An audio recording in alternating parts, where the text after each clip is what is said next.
Le chant des sirènes. Bonsoir, bienvenue sur Le Chant des Sirènes, l'émission de société et d'actualité qui porte la voix des femmes sur Westrack Radio, la radio associative et indépendante havraise. Ici, on parle initiative locale, faits du moment, infos et chiffres clés, on tire des portraits, on se pose des questions de société et surtout, on parle des femmes.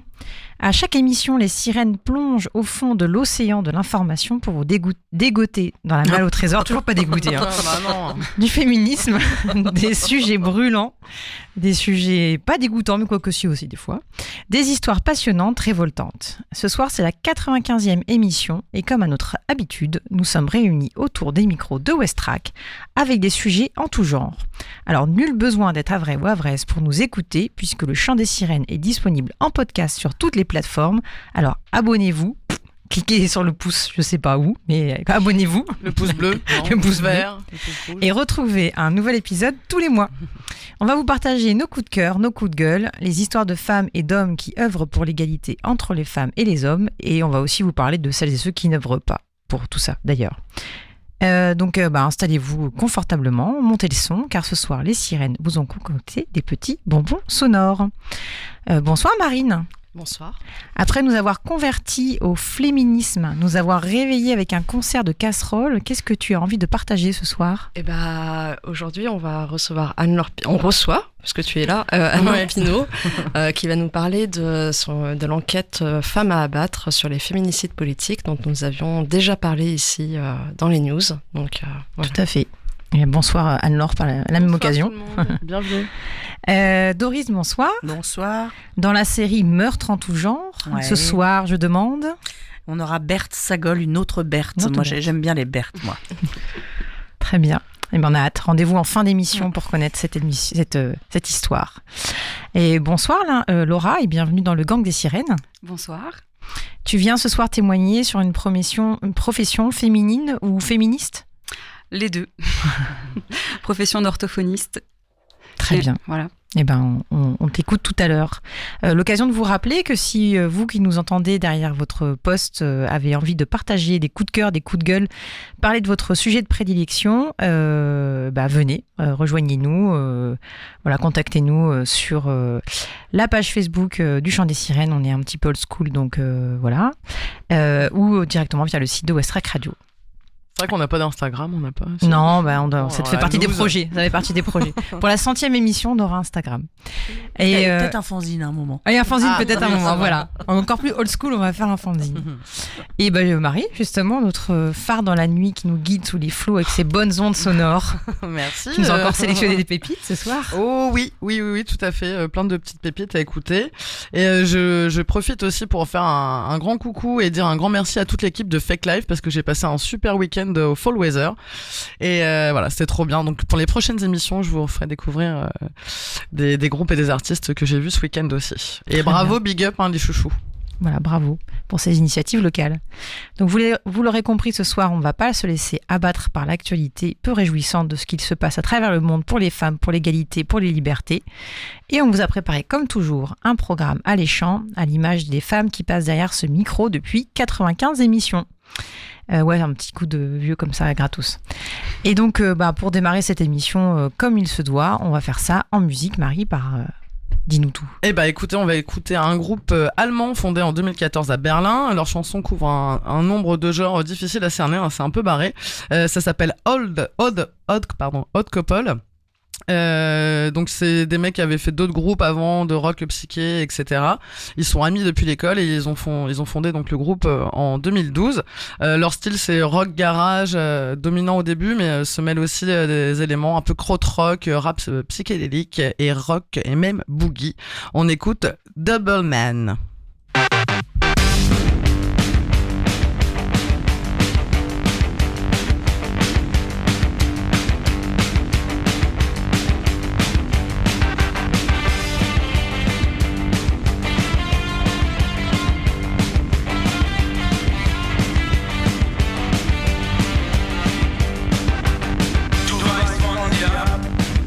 Verstehst du nicht, deine Leben sind endlich.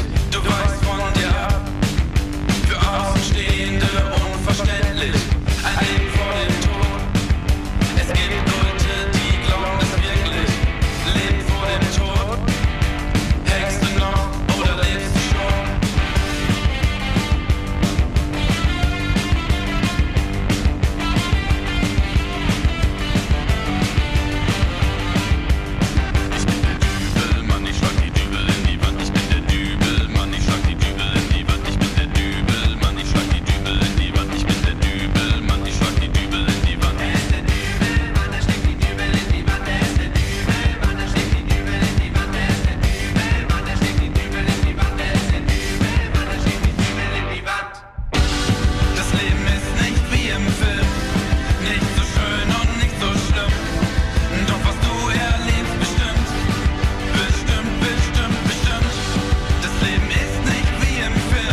sehe dich noch von weit weg und auf einmal, also wirklich von einem Moment auf den anderen, wurdest du verschluckt. Eingesogen von einem schwarzen Loch. Das glaubt mir doch niemand.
Ja, du, der da vor Spiegel steht.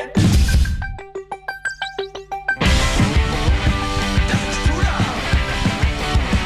Ja, du, der da vor Spiegel steht.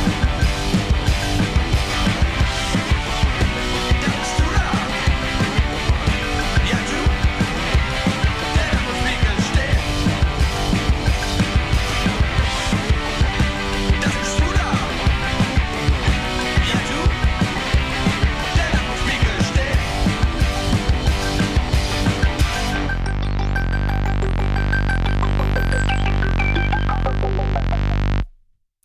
Vous êtes dans le chant des sirènes sur Westrack Radio, c'était Double Man de Hot Couple. On reprend le cours de l'émission avec, direct, on rentre dans le vif du sujet de la soirée avec notre invitée ce soir, donc comme le disait tout à l'heure Marine, Anne-Laure Pinault, journaliste pigiste, membre du collectif YouPress, tu l'es encore ? Toujours. Avec qui tu as travaillé sur une grande enquête il y a quelques années sur le viol comme arme de guerre. Tu es globalement spécialisée dans les questions LGBT. Tu as longtemps participé au podcast Quad Meuf de Nouvelles Écoutes et c'est à cette occasion qu'on t'avait déjà reçu ici dans notre émission pour parler du livre auquel tu avais participé, Sans œuvre culte à connaître quand on est féministe. On est ravis de te revoir parmi nous ce soir. C'est moi donc, ravie d'être ça fait plaisir, surtout que tu as une forte actualité. Donc Marine, je te laisse présenter cela. Alors oui, on avait parlé ici il y a 2 émissions de l'enquête Femmes à abattre, qui est une enquête internationale que vous avez menée avec YouPress. Donc vous êtes 10 journalistes, dont 9 femmes, à avoir mené cette enquête pendant 3 ans. Donc Femmes à abattre, comme on l'avait dit, c'était sur les féminicides politiques, donc c'est-à-dire un crime qui consiste à tuer une femme pour la cause qu'elle défend, mais aussi parce qu'elle est une femme. Vous avez analysé 287 meurtres de femmes activistes dans 58 pays depuis 2010. Donc ça fait quand même beaucoup de... Voilà, donc je voulais d'abord te poser la question de c'est quoi un féminicide politique très exactement et quelle est la différence avec un féminicide intime ? Pourquoi avoir choisi ce terme ? Alors déjà, ce terme, on a mis du temps à le penser, à le trouver parce que à la base, tout féminicide est politique. Quand on tue une femme parce qu'elle est une femme, c'est politique. On veut éradiquer une femme et tout ce qu'elle porte avec elle, toutes ses sœurs, toutes ses luttes, voilà. Mais un féminicide politique, c'est une façon de décrire un assassinat politique qui vise une femme parce qu'elle est une femme. Donc cette définition-là, elle vient d'une intuition qu'on avait, que c'était quelque chose de sous-enquêté, que c'était quelque chose qui traînait dans l'air, qu'il y avait quand même de nombreuses femmes qui mouraient et qui avaient subi des violences sexistes et sexuelles, qui avaient subi des menaces visant leur genre, ou on avait par exemple été très touchés par l'assassinat de Marielle Franco au Brésil. Et voilà, le féminicide politique, pour le définir un peu mieux, c'est un assassinat qui vise une femme, et une femme qui a une vie publique. Donc ça peut être une journaliste, ça peut être une avocate, ça peut être une activiste des droits de la terre et des droits écologiques, une militante anti-corruption, une militante contre les multinationales, une militante autochtone pour les droits de la terre, une militante pour les droits des femmes trans, pour le droit au travail du sexe. C'est vraiment un très large panel. On en parlera peut-être tout à l'heure, mais on s'est aussi posé la question de à quel moment on devient une activiste. Parce qu'il faut essayer de penser en dehors de notre petite case d'européenne. Par exemple, dans certaines régions du monde, être une activiste, c'est prendre son vélo et aller dans la rue. C'est faire des tutos maquillage. C'est enlever son foulard, évidemment, enlever son foulard, ou juste tirer le turban d'un gars qu'on prend par derrière. Enfin, donc on a fait très attention à tout ça. Donc dans notre base de données, par exemple, il y a une skateuse. On a considéré qu'elle était activiste. Il y a des sportives aussi. Enfin bref. Et pour déterminer, donc on a mis en place une grosse méthodologie pour essayer de classer les assassinats. C'était un très dur travail à faire. Classer les assassinats pour arriver vraiment à cette définition-là. Donc, un féminicide politique, on peut le déterminer parce qu'il y a une intention. Donc, par exemple, la personne a été visée par plein de menaces visant le genre. Donc, je vous dis pas tous les noms d'oiseaux qu'elles reçoivent, mais vous imaginez bien. Ou des menaces de viol, des menaces très caractérisées sur les parties du corps qui sont considérées comme féminins. Ça veut dire qu'elle a été visée parce qu'elle était une femme, mais aussi sur le moment. Donc l'assassinat en lui-même peut être considéré comme un féminicide politique à la base. Pourquoi ? Parce que il y a des violences spécifiques. Donc pareil, je vais pas énumérer, c'est triste et terrible, surtout à cette heure-ci. Mais des violences sexuelles post-mortem, certaines parties du corps qui sont visées, donc la poitrine, évidemment le bas-ventre, le visage, les cheveux, voilà. Et ensuite aussi, est un féminicide politique quand il y a un retentissement. Par exemple, si une femme militante est assassinée et que toutes les femmes militantes du pays se taisent ou arrêtent leur vie, arrêtent leur combat parce qu'elles ont ressenti la menace. Si tout le monde est sorti dans la rue parce que ça a touché tout le monde, cet assassinat, alors on peut considérer que c'est un féminicide politique dans l'intention des tueurs de faire taire tout le monde, ou d'envoyer un message à d'autres futurs tueurs de voilà ce qu'on doit faire aux femmes qui l'ouvrent trop. Toi, tu as travaillé spécifiquement aussi sur Jo Cox, oui. Qui est une députée britannique qui a été assassinée au moment du Brexit. Et justement, dans ton article, tu disais que ça avait eu un retentissement auprès des femmes politiques britanniques qui, en fait, maintenant aussi avaient peur et qu'elles recevaient maintenant des menaces, disons qu'elles vont être Jo Coxées. Ouais. Est-ce que tu peux en parler un peu plus de Jo Cox Alors, Jo Cox, c'était une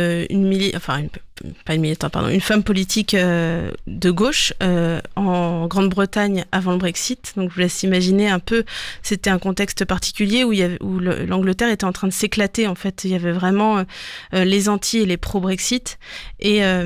Et c'était extrêmement violent dans les familles, extrêmement violent dans le monde de l'entreprise. Et évidemment, à l'intérieur du Parlement britannique, c'était la foire d'empoigne.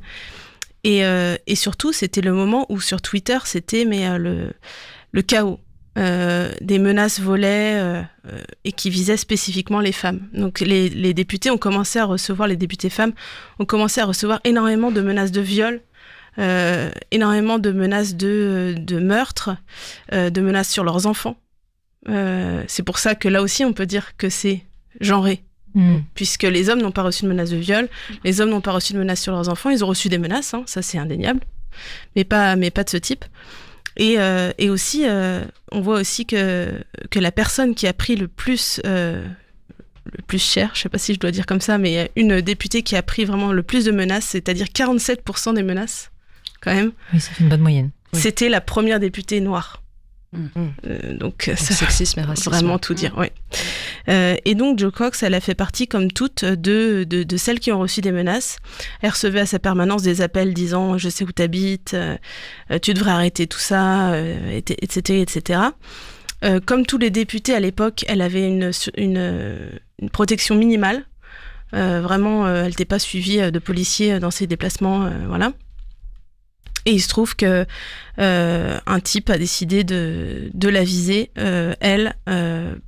un type qui était néo-nazi, comme on dit, un loup solitaire, c'est-à-dire qu'il s'était forgé à lui tout seul dans son coin une espèce de conviction que les femmes étaient traîtresses dans la guerre des races, puisque c'était par leur entremise que les races devenaient impures. J'utilise évidemment ces mots, puisque vous imaginez bien que c'est pas du tout ce que je pense. Et il se trouve qu'il a visé sa députée de circonscription, Jo Cox. Il a juste marché 20 minutes avec son flingue dans son sac et sa dague, une espèce de dague d'imitation néo-nazie, d'imitation nazie. Et voilà, il l'a tendu devant la bibliothèque et il lui a asséné 2 balles dans la tête, 2 balles dans le cœur et 17 coups de couteau, pour être bien sûr qu'elle soit morte. Tout ça en criant « Britain first ». Donc, tout ça, c'est pour la Grande-Bretagne. Et là, par exemple, typiquement, sur ce meurtre-là, on a considéré que c'était un féminicide politique dans l'intention, puisque dans la culture néo-nazie et nazie, en particulier, les femmes sont responsables de beaucoup de choses. Voilà, j'en ai déjà parlé. Et aussi dans ce qu'on a appelé l'overkilling. Donc l'overkilling, ça concerne 43% des meurtres qu'on a étudiés. Donc c'est pas simplement, entre guillemets, tuer une personne d'une balle dans la tête, comme c'est le cas de beaucoup de militants hommes qui reçoivent une balle dans la tête.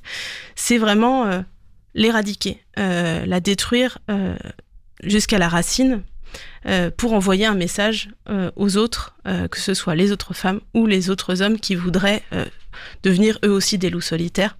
Et comme tu le disais très bien, ça a fonctionné, puisque le meurtre de Jo Cox a créé une sorte de tremblement de terre à Westminster. Toutes les députées se sont terrées en fait chez elles. Elles se sont dit, mais toutes les menaces que j'ai reçues, voilà ce qu'il y a derrière en fait. On peut m'attendre à n'importe quel coin de rue et me faire subir le même sort que Jo Cox. Les femmes de tous bords, que ce soit les pro-Brexit ou les anti-Brexit, elles ont toutes paniqué. Et il se trouve qu'il y a plusieurs tentatives d'assassinat où les potentiels tueurs ont utilisé l'expression Jo Cox. Je vais te Jo Coxer, je vais te le faire à la Jo Cox. Jo Cox était la première, tu seras la suivante, etc., etc. Donc là, on a vraiment toute la mécanique du féminicide politique. Dans l'intention, dans la mise en place de l'assassinat et dans l'impact que ça a eu. Et donc c'est vous, avec votre enquête, qui avez qualifié le meurtre l'assassinat de Jo Cox de féminicide. Oui. Parce que cet angle-là n'avait pas été pris par les autres observateurs, où à l'époque, c'était un assassinat politique, mais exactement pas plus. Et cette façon c'est les meurtres que vous avez pu analyser, est-ce que c'était aussi la première fois qu'on mettait ce mot-là, féminicide politique, dessus, oui, cet angle-là? Et vous avez travaillé avec des sociologues, je crois, justement, des sociologues canadiens, tu m'avais dit, oui, qui avaient commencé justement à dire ce que c'était, qu'il y avait une particularité dans le meurtre des femmes. Et du coup, quand vous avez fait votre base de données, comment les data journalistes ont travaillé pour justement différencier les assassinats politiques, sur les procès, parce que des fois il n'y a pas de procès, ce que tu disais, il y avait beaucoup de silence autour de ces victimes-là. Des fois on avait rien. Donc comment elles ont travaillé, voilà. Eh ben c'est un gros travail. Donc je dois rendre justice à Rougiat Assal et Hélène Molinari, nos deux data journalistes qui ont fait l'énorme travail de base de données, donc de data journalisme, c'est-à-dire qu'elles ont extrait des informations d'Internet de toutes les militantes tuées depuis 2010. Et quand je dis toutes les militantes, c'est juste celles dont on a parlé, parce qu'il y en a tellement d'autres qui sont dans les villages, qui n'ont pas été retrouvés. Ça couvre quel pays, en fait? 57 pays, c'est vraiment partout. En particulier en Amérique du Sud, malheureusement. C'est en Colombie. La Colombie est le pays où il y a le plus de risques d'être tué quand on est une femme militante. Une de mes collègues a été enquêtée là-bas. Et oui, donc elles ont récupéré toutes ces informations auprès de plusieurs bases de données d'associations et d'ONG, en checkant la presse ou les associations militantes, toutes les associations, parce que c'est tellement de combats différents. Et elles ont méthodiquement été regarder tout ce qu'elles pouvaient trouver sur ces personnes, regarder les médias, les enquêtes, les comptes rendus de procès, et il se trouve que pour certaines d'entre elles, il n'y a rien. C'est-à-dire qu'elles sont mortes dans l'anonymat le plus total, tout le monde s'en fiche, en particulier les femmes trans. Elles, c'est terrible parce que vraiment, il n'y a pas d'enquête journalistique. En plus, il y a énormément de mauvais vocabulaire, énormément de transphobie dans la façon de parler d'elles, et pour la justice et pour les médias. Et voilà. Donc elles ont enquêté méthodiquement et peut-être qu'on en parlera plus tard, mais en tout cas leur travail était très difficile parce que on s'attendait à ce que, comme les enquêtes qu'on avait fait précédemment, c'était celles qui iraient sur le terrain, qui auraient le plus de difficultés psychologiques à travailler sur ces histoires. Parce qu'il faut savoir que quand on travaille sur une histoire comme ça, la personne, elle nous rentre dans le cœur, quoi. Joe Cox, j'ai vécu Joe Cox pendant 6 mois, j'ai lu Joe Cox et son assassin, enfin, ça touche, quoi. Elle, ça a été explosif. C'est-à-dire que de traiter 287 meurtres et de les classer en féminicide potentiel, féminicide avéré, ça a été très très dur de juste les placer d'une case à une autre et de se dire personne n'a fait attention à toi, tu es morte dans l'anonymat, tout le monde s'en fiche alors que tu portais un combat dont on a tous besoin. Et je te prends et je te remets dans la case des personnes qu'on va pas étudier. Et en fait, elles ont été traumatisées. Donc, elles ont souffert d'un syndrome post-traumatique. C'est-à-dire qu'elles faisaient des cauchemars.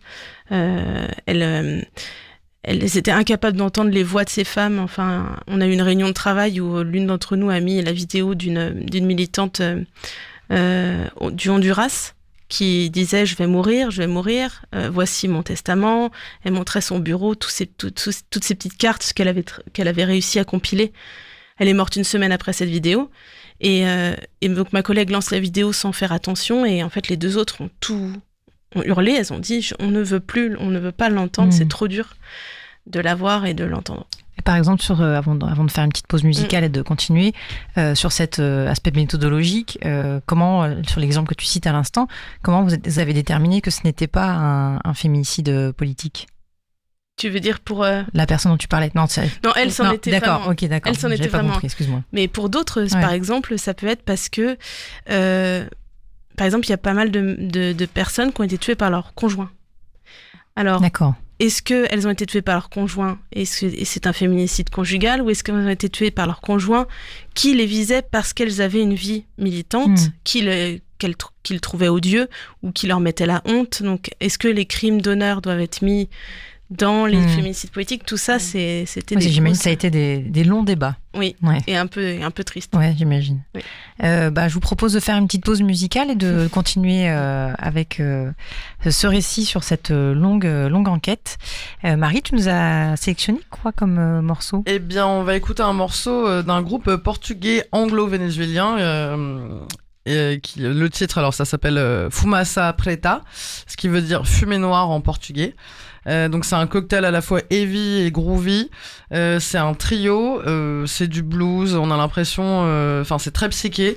On a l'impression exaltante en fait d'assister à une cérémonie païenne orchestrée par des divagants prêtres fumasses. Une expérience de première classe. Et c'est parti, allons-y.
Vous êtes de retour dans le Chant des Sirènes sur Westrack Radio. Et ce soir, on a prévu plein de choses et on vient d'écouter Fumaça Preta. Tout à fait. La Trompa. Et juste avant cette pause musicale, on parlait de l'enquête sur laquelle a travaillé Anne-Laure Pinault, notre invitée ce soir, qui est journaliste, qui a travaillé donc sur une enquête qui s'intitule Femmes à abattre, donc des féminicides politiques. Et Anne-Laure nous expliquait un peu notamment la méthodologie autour de cette enquête. Marine ? Oui, je voulais te poser la question par rapport à ce que tu disais juste avant. Quelle a été aussi la force du collectif pour mener cette enquête-là ? Comment vous êtes aussi protégés ou pas pour mener cette enquête-là voilà. Parce que du coup, vous êtes femme militante aussi sur ce coup-là. Oui, complètement. Ouais. D'ailleurs, il y a quelques journalistes, on a hésité à les mettre, mais on a considéré que certaines journalistes pouvaient être considérées comme militantes dans cette enquête-là. Pour le coup, le collectif, c'est le cœur de la meule. C'est très important. Dans notre première enquête qu'on avait faite sur le viol comme arme de guerre, ça avait été important de travailler tout ensemble dans le choix des sujets, dans même l'élaboration de la pensée en fait qui est derrière, parce que féminicide politique derrière, c'est toute une réflexion presque philosophique qu'on a eu. Ça a mis des mois et des mois comme une petite cafetière. Donc on a par exemple fait 4 jours de séminaire pour tout lire, tout dire, se poser toutes les questions possibles. Et à la fin de ce séminaire, c'était comme un gigantesque cerveau. Je sais pas, imaginez 11 cerveaux dans un seul récipient, c'est peut-être un peu dégueulasse. Bref, ça fonctionnait comme ça. Et la force du collectif, c'est d'être là quand les filles sont sur le terrain. Donc, par exemple, quand Leila Mignano est partie en Colombie, dans l'endroit le plus dangereux du monde quand on est une femme activiste, et ben, elle s'est mise sur une appli pour qu'on puisse la suivre, en fait, juste savoir si elle a de la batterie sur son téléphone, si elle devient silencieuse, et ben, envoyer quelqu'un. Voilà. Pendant son enquête, une femme a été tuée, enfin, au bout de la rue. Enfin, c'est un truc de fou. Aussi, quand l'une d'entre nous chancelait, enfin, on sentait que ça allait pas trop. Eh bien, les autres étaient là. Quand on avait un doute aussi sur la théorie, est-ce que là, on peut considérer que c'est un féminicide politique, ou est-ce que là, par exemple, moi, j'avais un questionnement sur est-ce que je dois contacter le tueur ? Est-ce que je dois lui demander une interview ? On a choisi que oui, j'allais lui demander une interview. Bon, évidemment, il n'a pas dit oui, hein. Mais toutes ces questions déontologiques, on est tout ensemble pour pouvoir se poser la question. Et un autre point particulièrement important du fait d'être un collectif indépendant, c'est de ne pas avoir de rédaction, ne pas avoir de chef, et surtout ne pas avoir d'influence autre. En fait, on a été notre propre capitaine, c'est nous qui avons trouvé les fonds, c'est nous qui avons monté les partenaires médias. Donc Mediapart a publié nos enquêtes, la Déferlante va publier la BD en août. Une BD du coup sur... Une BD sur le meurtre d'une femme trans, Diana Sakayan. C'était en Colombie et c'était en 2017. Voilà. Donc c'est nous qui avons monté nos petits trucs, donc personne peut nous dire ce qu'il faut faire, ce qu'il faut dire, ce qu'il faut pas dire. En l'occurrence, un des trucs qu'on nous a souvent demandé, c'est pourquoi les hommes aussi. En fait, les hommes aussi se font assassiner pour leur combat. Alors pourquoi il y a une différence ? Eh ben, on savait que si on était dans une grande rédaction, cet argument aurait écraser en fait complètement notre travail et même peut-être aurait fait que notre travail serait pas sorti, parce que évidemment, si on regarde les chiffres, il y a plus d'hommes militants qui sont assassinés tous les jours, évidemment, puisqu'ils sont plus dans la sphère publique, puisqu'ils sont plus dans les sphères militantes, et parce qu'ils sont plus au combat. La preuve, en Colombie, si aujourd'hui il y a tellement de femmes qui sont assassinées pour leur combat et parce qu'elles sont des femmes, c'est parce que tous les hommes sont déjà morts en fait. Donc oui, les hommes sont tués pour leur combat, mais il y a une petite différence de traitement et d'effet dans la société. Est-ce qu'il existe aujourd'hui des pays où il y a une catégorie juridique spécifique sur les féminicides politiques qui serait une circonstance aggravante du meurtre ? Alors, il y a un seul pays qui a considéré qu'une femme avait été tuée parce qu'elle était une femme et pour son combat, c'est la Colombie. Donc c'était Diana Sakayan. Donc elle était militante pour les droits trans. Elle s'est battue par exemple, et la loi est passée. Donc en Colombie aujourd'hui, les services publics sont obligés d'avoir un quota de recrutement de personnes trans. Et c'est grâce à Diana Sakayan et son tueur donc l'a visée elle pour son combat, pour sa visibilité et surtout il l'a massacrée et donc le juge et le jury ont considéré que c'était un féminicide politique, qu'elle avait été tuée pour son genre et pour son identité de genre qui est d'être travestie. Elle se considère comme travestie, pas comme transgenre. Donc ils ont considéré que c'était un travesticide politique. D'accord. Donc c'est le seul pays. Il se trouve que en France, comme en Angleterre, on ne reconnaît pas le féminicide encore comme circonstance aggravante. Donc voilà, on est encore très loin. Le féminicide politique. Voilà. Ouais. Même si aujourd'hui, dans l'actualité, il y a quand même des choses qui planent, qui pourraient laisser entendre que ce serait important de légiférer là-dessus. On voit ce qui s'est passé avec le maire de Saint-Brévin-les-Pins, mais il se trouve qu'une maire du sud de la France a été visée par des menaces lesbophobes et a dû quitter la mairie, donc quitter ses fonctions. Et c'est en France. Donc, j'allais dire, en France, il y a beaucoup de... Il y a beaucoup d'exemples, il y a beaucoup de cas Le seul cas qu'on a identifié, c'était Vanessa Campos, donc une femme trans, une travailleuse du sexe qui a été assassinée dans le bois de Boulogne. Elle et ses camarades essayaient de défendre en fait leur droit à travailler dans le bois face à une mafia. Donc elles se sont battues pour leur petit lopin de terre et la mafia a fini par avoir sa peau. Ils l'ont visée parce que c'était la chef. Enfin, pas la chef, puisque c'était pas comme ça qu'elle se pensait, mais parce qu'elle était identifiée comme celle qui menait le collectif. Comme celle qui menait le collectif, exactement. Et donc, c'est le seul cas qu'on a identifié. Après, on s'est posé aussi des questions. Il faut, par contre, que je vérifie son nom, parce qu'il m'échappe, mais il se trouve qu'une députée française a été assassinée. Yann Pia. Et c'était... heureusement pour nous, si je puis me permettre, avant 2010, puisque là, elle a été assassinée. C'était une femme politique qui se battait pour ses convictions, sauf que ses convictions, c'était le Front National.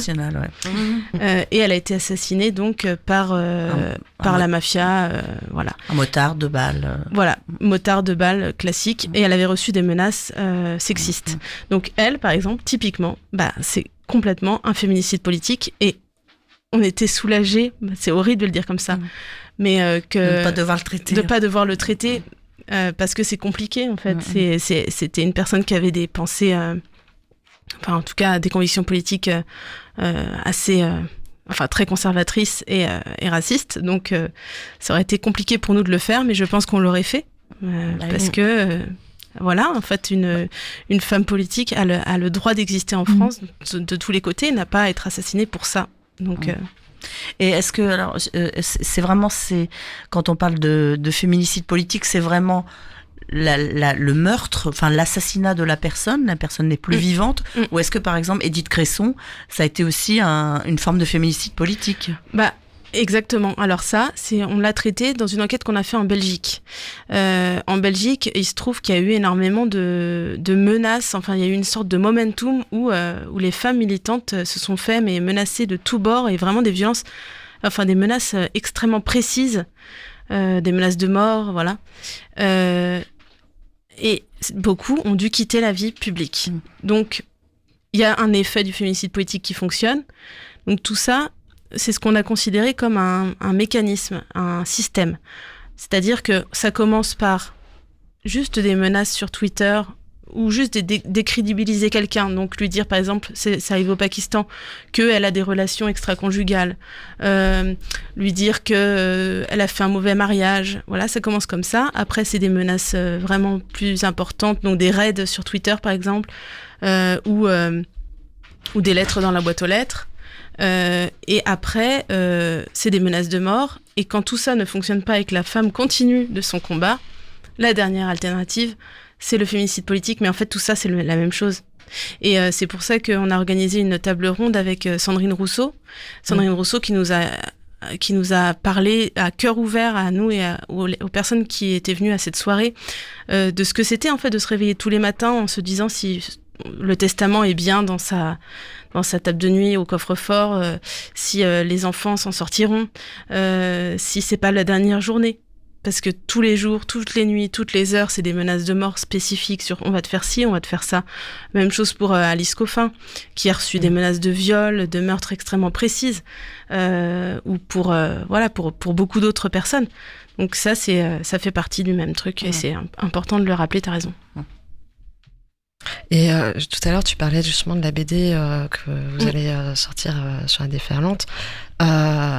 Je voulais juste 2 points là-dessus. Déjà, pourquoi une BD parce que vous avez beaucoup travaillé sur des articles écrits. Vous avez la base de données aussi. Et si tu pouvais aussi nous parler de l'espoir qu'il y a aussi derrière ce drame-là. Alors déjà pour la BD, ça fait partie, on va faire un documentaire aussi. On veut pendant des années qu'on parle d'elles en fait, parce que ces personnes elles méritent vraiment qu'on se rappelle de leur combat. Donc la BD c'est une façon d'atteindre un autre public, en l'occurrence les hommes, parce que les hommes ne lisent pas les articles longs, mais ils lisent les BD. Donc à travers une BD on peut les attirer, les toucher. Et Diana, ça fait partie de ça, en fait, on a travaillé avec une phrase, c'était ils nous ont enterrés, ils ne savaient pas que nous étions des graines. Une phrase qui a été dite au moment de la mort de Marielle Franco. Oui, parce qu'en fait, chacune d'entre elles, leur combat, il n'est pas mort avec elles. Donc c'est ce qu'on veut vraiment faire par égard pour leur combat. Continuer à occuper la place avec notre newsletter, continuer d'occuper la place avec le futur documentaire et avec cette BD. Voilà, pour se rappeler de leur prénom, rappeler tout ça, quoi. Et on va conclure là-dessus. Vous avez une cagnotte parce que vous êtes des pigistes, vous êtes indépendante, et qui dit indépendant dit pas payé. Ouais. Voilà. Donc il y a une cagnotte pour aussi participer à votre financement. On vous retrouve dans Mediapart, donc après avec la BD avec la déferlante. Et la base de données que vous avez faite, vous voudriez la proposer aux chercheurs. On voudrait utiliser les sous de la cagnotte pour nous payer, d'accord, mais aussi pour faire en sorte que le site et la base de données soient accessibles et à tous et toutes, que toutes les enquêtes de Mediapart qui sont derrière un paywall, normal, ça se paie l'information, puissent être aussi disponibles à tout le monde. Et voilà. Et continuer éventuellement à travailler sur d'autres terrains, par exemple les femmes kurdes. C'est un prochain terrain d'investigation. Bon, il y a plein de sujets encore. On partagera peut-être tout ça. Aussi, Oui, exactement. On partagera sur les réseaux du Chant des Sirènes. Et puis, je pense qu'on n'est pas sans entrevoir ici pour parler de tout ça. Un grand bravo en tout cas pour tout le travail que vous avez mené. Puis merci d'être venu pour nous en parler. Mais tu restes avec nous pour la suite de l'émission. Oh oui. Avant de passer à la suite, on va se réécouter un morceau sélectionné par Marie. Tout à fait. On va écouter un duo anglais basé à Londres qui s'appelle Bob Vylan, qui fusionne des éléments. Alors oui, il y a Nestor qui est avec nous dans le studio, donc si vous l'entendez, non, mais c'est pas grave, c'est marrant. Donc c'est un style qui fusionne des éléments grime, punk rock et hip-hop. Le groupe s'est formé en 2017. On va écouter un morceau qui s'appelle GDP.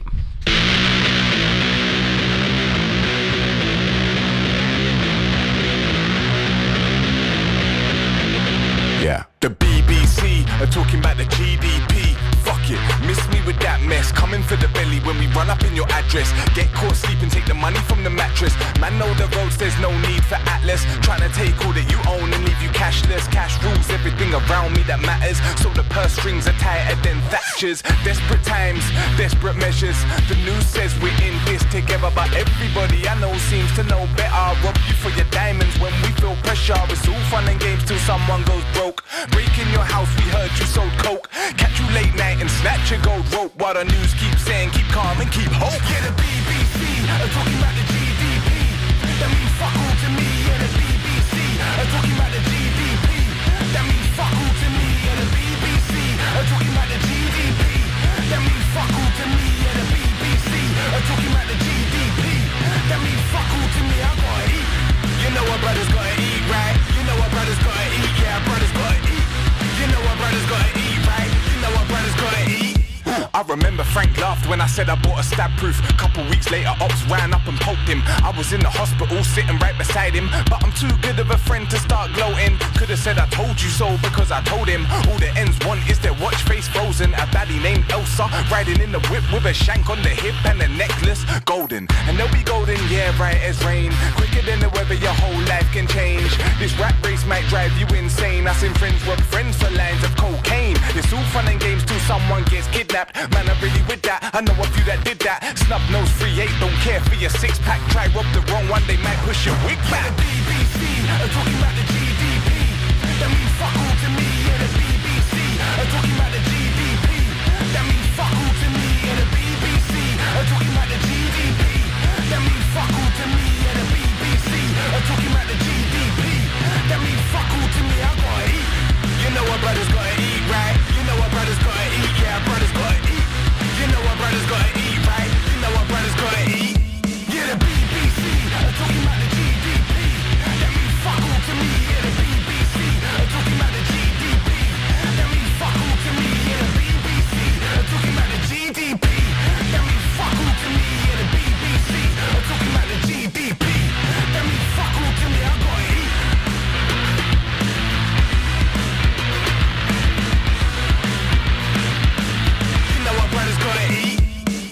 ask how I feel, I reply that I'm fed up. Some are drowning in money, I'm barely keeping my head up. Price of life on the rise, I'm feeling like it's a setup. Cause nobody that I grew with seems to be getting a leg up. So we buy it for 5 and sell it for 10. Re-up another 9 bars, sell it again. The advert says that we need a brand new Benz, but to get it some man are killing family and friends. Yeah, chasing the dream, either make it or steal it. Seems like the choices are take it or deal it. No need to be told there's hard times ahead. When it comes crashing down, poor people gonna feel it. Let me make it clear, this wretched system isn't playing fair. I couldn't give a fuck if this country hates me here. They stole the people, displaced and placed us here. And the only joy I get is when I bait the bear. Waouh. C'était Bob Vylan. Excusez-moi, j'ai ripé sur la clavier. Comment on dit, Bob Vylan? Ouais, c'est ça, Bob Vylan. Bob Vylan, voilà, Bob Vylan sur dans le chant des sirènes sur Westrack Radio. On s'approche tout doucement de la fin de l'émission. On a reçu Anne-Laure Pinault qui nous a parlé d'une enquête passionnante, très, très complète et très dure, mais vraiment super intéressante, qui s'appelle Femmes à abattre, et vous pouvez la consulter sur Mediapart. Et bientôt sous d'autres formes. Donc on vous partagera tout ça. Et donc on continue notre émission. Comme d'habitude, le chant des sirènes, c'est une agrégation de tout ce que nous sommes. Et ce soir, on accueille donc pour la première fois Laura, une nouvelle sirène. Et pour débuter derrière le micro, tu avais envie de nous parler de quelque chose que tu connais très bien et que tu maîtrises, à savoir ta profession. C'est ça. Donc je suis orthophoniste depuis bientôt 10 ans. Et donc le métier d'orthophoniste est essentiellement féminin. 96% des orthophonistes sont des femmes, en France en tout cas, mais dans les autres pays, c'est à peu près les mêmes pourcentages.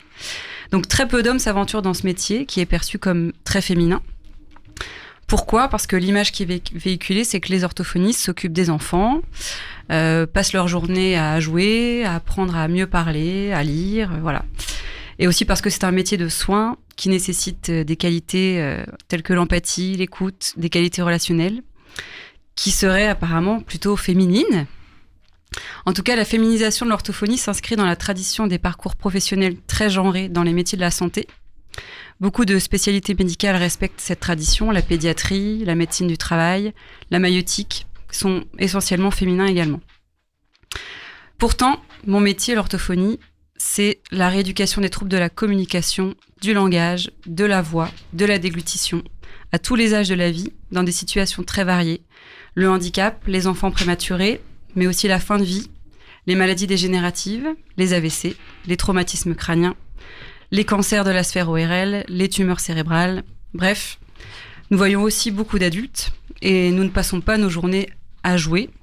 Le langage et la communication sont au centre de notre métier, mais on travaille aussi la mémoire, les fonctions cognitives, l'attention, tout un tas de choses. Et l'orthophoniste que je suis prend en charge une majorité d'adultes. 75% de ma patientèle sont des adultes. Et la majorité des adultes sont des hommes. Voilà, pour avoir une idée, sur mes 35 rendez-vous adultes, 25 sont des hommes.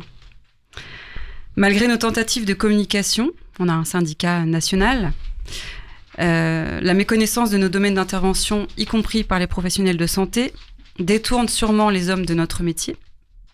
L'orthophonie est située à un carrefour de nombreux domaines, et limiter la représentation qu'on en a écarte sûrement la possibilité à certains hommes de se projeter aussi dans ce métier. Le peu d'hommes, car il y en a quand même un petit peu, pratiquant le métier d'orthophoniste, travaillent principalement dans les hôpitaux, en service d'adultes, ou en libéral, avec des adultes. Et si on regarde un petit peu du côté de la littérature ou du cinéma, j'ai pris 2 exemples dans lesquels il y a des orthophonistes bien présents. Le film Le discours d'un roi, qui est très connu, où l'orthophoniste est un homme, et un livre de Delphine de Vigan, Les Gratitudes. Je ne sais pas si vous l'avez lu, mais très beau livre. Et où il y a également un orthophoniste homme qui s'appelle Jérôme et qui est très présent dans le livre puisqu'il suit le personnage principal jusqu'à la fin de sa vie, puisqu'il l'accompagne jusqu'à la fin de sa vie. Alors parce que l'orthophonie est un métier féminisé, il n'est pas reconnu à sa juste valeur. Nous sommes les professionnels de santé aux revenus les plus bas depuis très longtemps, avec pourtant un bac+5 en poche. Et nous sommes également mal reconnus par les médecins, encore très peu valorisés, parfois peu pris en compte dans les suivis médicaux. Parce que c'est un métier ultra féminisé, nous n'avons pas de poids auprès de nos politiques, nous n'avons pas de poids pour demander à être revalorisés, et nous nous battons depuis plusieurs années pour que le métier soit vraiment reconnu, Les listes d'attente sont sans fin. Il n'y a pas assez d'orthophonistes d'ailleurs en France. Alors faudra-t-il attendre que la profession se masculinise pour se faire entendre ? Telle est la question. Merci Laura pour ce témoignage. Et d'ailleurs, si des personnes qui nous écoutent ont envie de venir témoigner sur leur métier, leur profession, féminisée ou pas, qu'ils ou elles viennent, on les accueillera avec plaisir. C'est l'occasion d'en apprendre beaucoup sur ces métiers. On pourrait parler des responsables de com. Par exemple, ouais, dans le secteur culturel notamment. Oui. Ou des auxiliaires de puériculture dans C'est les crèches. exactement ce que j'allais dire. Tous les métiers autour des enfants en général. La liste serait longue. Mais du coup, tu disais qu'à partir du moment où c'était dans les hôpitaux, donc avec une certaine gratification, un truc honorifique, là, il y avait plus Plus d'hommes. d'hommes. Oui. Moi, j'ai travaillé en hôpital pendant 6 ans et c'était énormément d'hommes qui étaient salariés, oui. Pourtant, le salaire n'est pas bon, hein, mais... Mais c'est le fait d'être en hôpital, je pense, avec les médecins. Et... Oui, C'est fou. Eh bien, on va continuer un peu sur des faits chiffrés d'actualité, puisqu'on va parler de quelques news.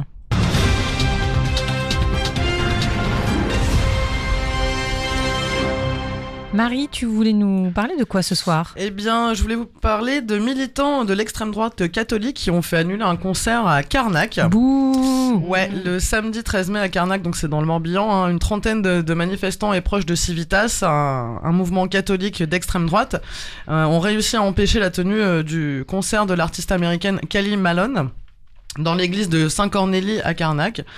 Donc le maire a été obligé d'annuler parce qu'il a eu peur que ça dégénère, et il a déposé plainte. Parce que ce qui était écrit sur leur pancarte, c'était concert électro dans une église, mais que font les évêques, mon Dieu ?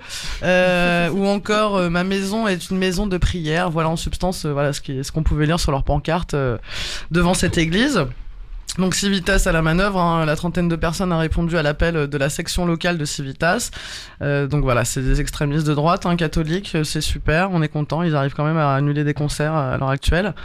Donc quelques jours plus tôt, ce même mouvement avait d'ailleurs envoyé un courrier à l'évêque pour lui demander d'interdire l'événement. Le concert de l'artiste était un rendez-vous musical programmé dans le cadre du projet You Origin, du compositeur américain Stefan O'Malley, qui est bien connu aussi, qui jouait dans Sono aussi. Sono, ouais. Donc voilà, une élue qui a été giflée. Bon, bref, le concert est annulé. Donc voilà, enfin c'est quand même grave ce qui se passe en ce moment dans le monde et voilà, j'entendais vite fait à la radio ce qui s'est passé en Espagne aussi, un match de foot aussi, un truc raciste, des joueurs qui a été traité, tout ça. C'est assez fréquent, ouais. Ouais, mais enfin voilà. Oui, je trouve non, que l'extrême droite, avance tranquillement et soyons vigilants et vigilantes. Et justement, Marine, tu avais aussi oui, je voulais parler repéré... aussi de l'extrême droite, mais on parle que d'elle. Des extrêmes droites d'ailleurs. À Saint-Sanou, en Bretagne, une lecture drague dans une bibliothèque a été perturbée et non pas annulée, parce que la lecture a eu lieu.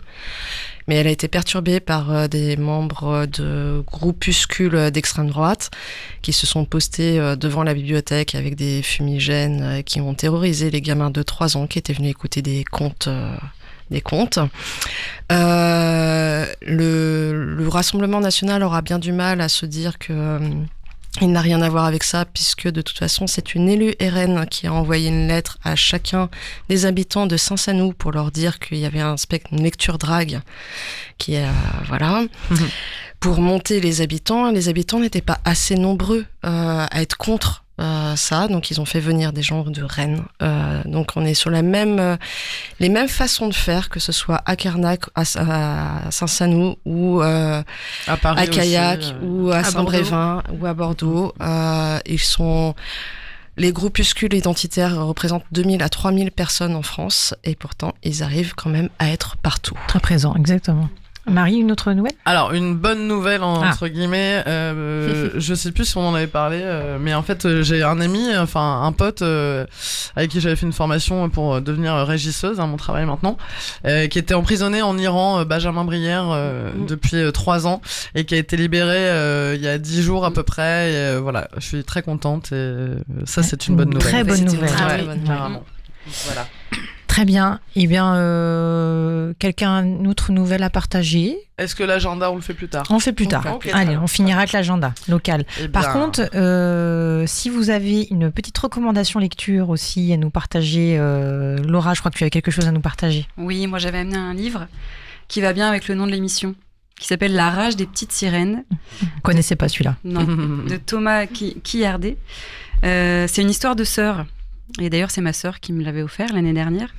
Et donc, c'est une petite histoire sous forme de dialogue. C'est une petite pièce de théâtre qui parle de deux sœurs sirènes qui partent un peu se promener et puis qui, à la fin du voyage, se séparent. Donc, histoire de sororité et aussi de quand il faut se partir chacune de son côté. Très belle chouette. histoire. Bon, on le partagera aussi Bah oui. sur le compte-rendu qu'on n'a pas fait de la semaine du Non, mois dernier. le mois dernier, non. On est non. vraiment nuls en réseaux sociaux, en Ouais, communication. qu'on va mettre dans le fanzine aussi. Oui, Voilà. voilà, exactement. Qu'on fera un jour pour la 100e édition. Et puis, bien évidemment, recommandation lecture, l'enquête du collectif You Press, Femmes à abattre, sur Mediapart. Est-ce que j'ai le droit de participer? Mais bien sûr, Anne-Laure, mais bien évidemment, vas-y. Non, je voulais juste vous conseiller la saison 2 de Yellow Jacket, c'est sur Canal. C'est vraiment une série trop cool sur les mécanismes du traumatisme. En fait, on suit une bande d'adolescentes touchées par un accident d'avion et on les retrouve plusieurs années après. C'est des quinquagénaires et elles ont toutes chacune un traumatisme différent et c'est une histoire de sororité, de comment on se soutient autour d'un secret. C'est vraiment très chouette. C'est Yellow Jacket. Sur Et c'est avec Canal. Christina Ricci. C'est très agréable. La saison 2, tu dis, donc il y a Ouais, eu... il y a déjà eu une saison 1. Donc, qui est toujours Vénard et dispo aussi. Vénard, vous pouvez les revoir tous. Cool. Ouais, toujours Très bien. dispo. Et Eh avec ben. Christina Ricci, je conseille la série Z sur Zelda Fitzgerald, la femme de Scott Fitzgerald, enfin je sais plus son nom, celui qui a fait Gatsby le Magnifique là. C'est une très bonne série. Voilà. Oh, bah, puisqu'on est dans les séries, moi je vais parler d'Acharné vite fait. Acharné vraiment génial. Et je vais faire un petit teaser qui va trop... C'est comment un doigt d'honneur fait par la fenêtre va donner une histoire géniale. Génial. Ok, super. On vous partagera tout ça. Promis, on vous partagera tout ça sur notre page Facebook pour retrouver et sur la page aussi du Chant des Sirènes sur le site internet de Westrack. Et bien, avant de terminer l'émission, on est un petit peu en retard ce soir. On va écouter un petit morceau, Marie. Non, Non. on va pas écouter Ouais, le il va morceau. te la Non, mettre. c'est le Non. dernier, ce sera pour clôturer. Ou Ouais. on fait ça. On peut écouter un morceau, mais. Non, Non, on continue. Ouais, on Ok, enchaîne. on parce continue. que- Enchaîne, cool chaîne. Bon, voilà, on continue. Donc, je vais essayer de faire vite.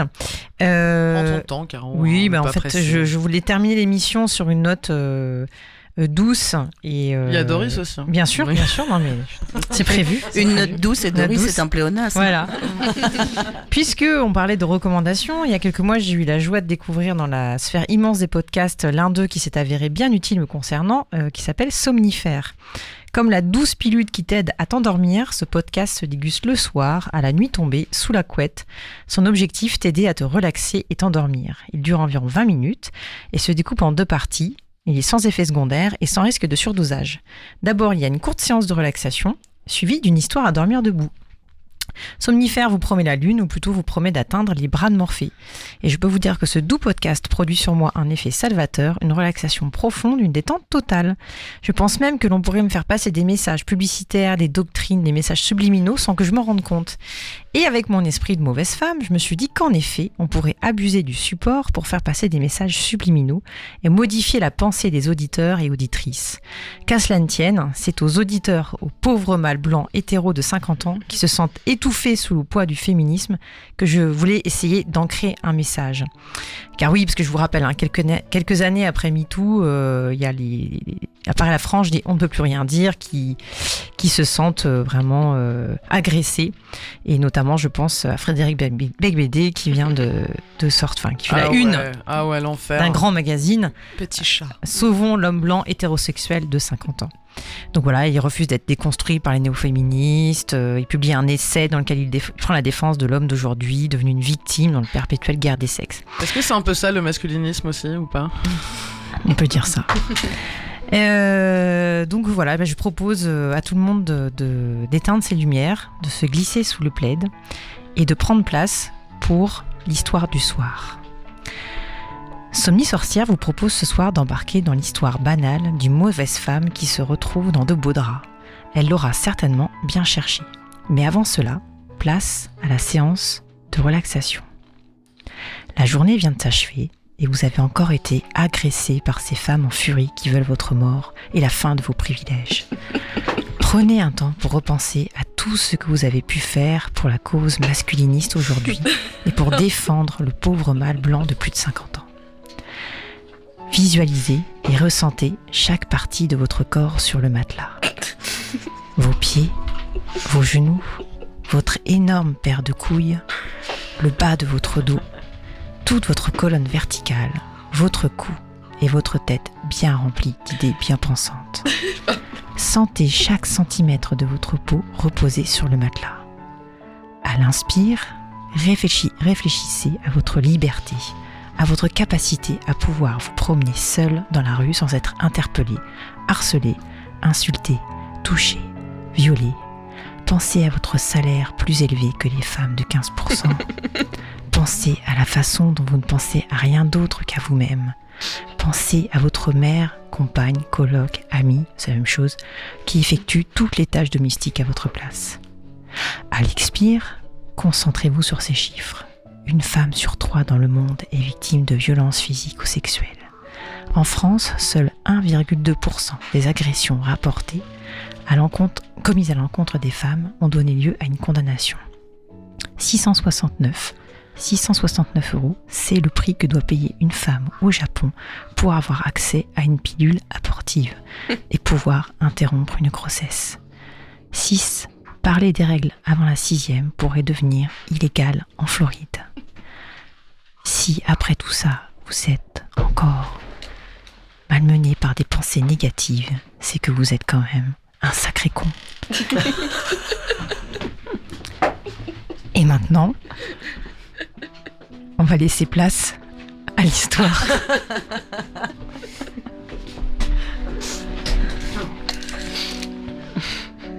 Alors moi je vais encore vous parler d'un temps que les moins de 20 ans ne peuvent pas connaître, c'est dû à mon grand âge. Puisque comme vous l'aurez compris, ce sont les faits divers anciens qui m'intéressent. Et en revanche, les moins de 20 ans connaissent un néologisme qui date de quelques années pour décrire une forme de crime tellement trop souvent perpétrée sur les femmes, et ce depuis la nuit des temps, et on en a parlé tout à l'heure, c'est le féminicide. J'ai couru après Nestor, alors je suis un petit peu essoufflée. Alors cette histoire se passe donc en 1904 au Havre, et la victime s'appelle Berthe. Berthe Sagol, encore une Berthe, je les collectionne, on dirait, petite référence à la chronique du mois dernier.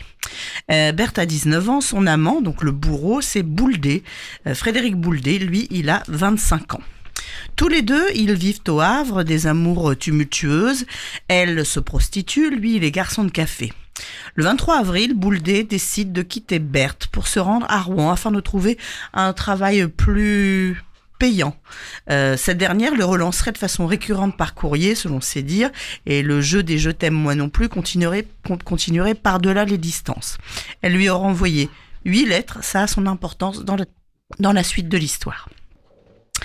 De retour au Havre, le matin du 23 mai, Frédéric Bouldé décide de revoir Berthe. Parce que voilà, c'est comme ça, il revient, il veut revoir Berthe. Là, on l'informe que cette dernière est avec un autre jeune homme. Il se retrouve quelque temps après, ce même jour vers 23h, lui, évidemment, pas très content. Le jeune couple, après avoir dîné chez les parents de Berthe, se retire dans une chambre qu'il loue aux 4 rue Racine au Havre. Alors, la rue Racine existe toujours au Havre, mais avec la reconstruction du Havre, en fait, elle n'est plus au même endroit. 1 heure après leur arrivée dans la chambre, il y a une dispute qui éclate. Son sujet, Berthe souhaite sortir pour aller voir d'autres hommes, entre guillemets, c'est ce que indique Bouldé, qui n'est pas du tout d'accord. Évidemment, lui, ce qu'il veut, c'est l'exclusivité. La jeune femme persiste et signe, elle veut partir, c'en est trop pour Bouldé. Il raconte: « Nous nous sommes dévêtus, mais ma maîtresse voulut garder absolument ses bottes et ses bas. Connaissant son humeur bizarre, tu le sens venir, l'argument de la femme hystérique, je ne voulus pas la contrarier en l'obligeant à les retirer. Quel gentleman. Après avoir passé 1 heure au lit, elle me fit savoir qu'elle voulait s'en aller pour rejoindre un jeune homme dont elle avait fait la connaissance la veille. Frédéric implore Berthe, mais Berthe veut partir. « Je veux m'en aller, j'en aime un autre, je ne veux plus de toi, laisse-moi », aurait-elle dit.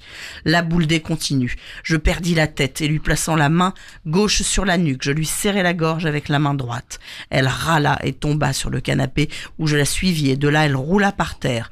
Je ne l'ai pas lâchée un seul instant. Quand je la vis inanimée, je la portai sur le lit. Je ne sais combien de temps a duré cette scène. » Bouldé se rhabille et il part, mais au préalable, il brûle les 8 lettres de Berthe qu'il conserve dans la poche intérieure de son veston. Pas folle, la guêpe. Il est minuit 45. Il se rend ensuite de café en café, il s'enivre et décide finalement d'aller se suicider en se jetant dans le bassin du commerce. Mais comme il n'en a pas le courage, petit bonhomme, il erre pendant plus d'1 heure sur les quais du Havre et revient à l'hôtel rue Racine pour revoir sa maîtresse. Quand je revenais dans la chambre pour la voir, encore une fois, j'essayais de la ranimer car en chemin l'espoir m'était venu qu'elle n'était peut-être pas tout à fait morte. Après être resté près d'elle pendant près d'une demi-heure, il repart vagabonder en ville et se constitue prisonnier au petit matin à 6 heures au poste de police. Alors revenons un petit peu sur la relation Frédéric-Berthe. Berthe et Frédéric, ils se sont rencontrés le 11 janvier 1904 au Havre. À l'époque, donc lui, il est garçon de salle au Café des Colonnes, qui n'existe plus, et il se rend fréquemment après son travail au Café des 11 Billards. Berthe demeure pour sa part 16 rue Gustave Casavant, qui n'existe plus non plus. Les 2 jeunes gens deviennent amants et pendant 1 mois, Frédéric passe ses nuits chez Berthe. Tous deux se querellent régulièrement à cause d'accès récurrents de jalousie de la part du premier, mais aussi pour des questions d'argent. Bouldé aurait bien aimé que Berthe subvienne à ses besoins de par son activité de péripapéticienne. Toujours Bouldé se défendra d'être un maquereau. Faux, indique Amédée Michel, l'ex-logeuse de Bouldé, qui aurait assisté à des disputes et d'ajouter « Je sais que bien des fois, Bouldé a reçu de l'argent de la fille Sagol et a mangé sa nourriture. Il favorisait même sa prostitution, car un jour il lui a envoyé comme client 2 commis voyageurs qui lui avaient demandé de leur procurer une femme. Bouldé, ou plutôt Boulé sur ce coup, nie farouchement. » Madame Michel confirme tout ce que l'on suppute déjà de la violence de Bouldé, mais elle rapporte une scène particulièrement évocatrice. Le 27 mars, jour où Bouldé a fait chez nous un scandale qui vous a été rapporté par mon mari, dans l'après-midi, mademoiselle Martin, aujourd'hui décédée, était montée chez son amie Berthe. Bouldé l'ayant appris, les y rejoint et fit un tapage tel que je crus devoir intervenir. L'homme en ma présence frappa sa maîtresse avec la dernière violence. Il la gifla plusieurs fois de toutes ses forces et lui porta des coups de pied dans le ventre et dans la poitrine. Elle était assise dans un fauteuil crapaud et recevait ses coups sans rien dire. Elle se contentait de les parer de son mieux. Le 4 juillet 1904, Frédéric Bouldé, 25 ans, est inculpé d'homicide volontaire sur la personne de Berthe Sagol.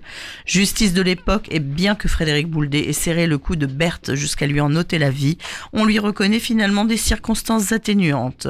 Les coups ou blessures faits involontairement l'ont été sans intention de donner la mort. Et je vous le donne en 1000, quelle fut la condamnation de Bouldé ? Rien. Je sais pas. 8 années de réclusion. Donc, il avait encore... le féminicide aura encore une belle vie devant lui.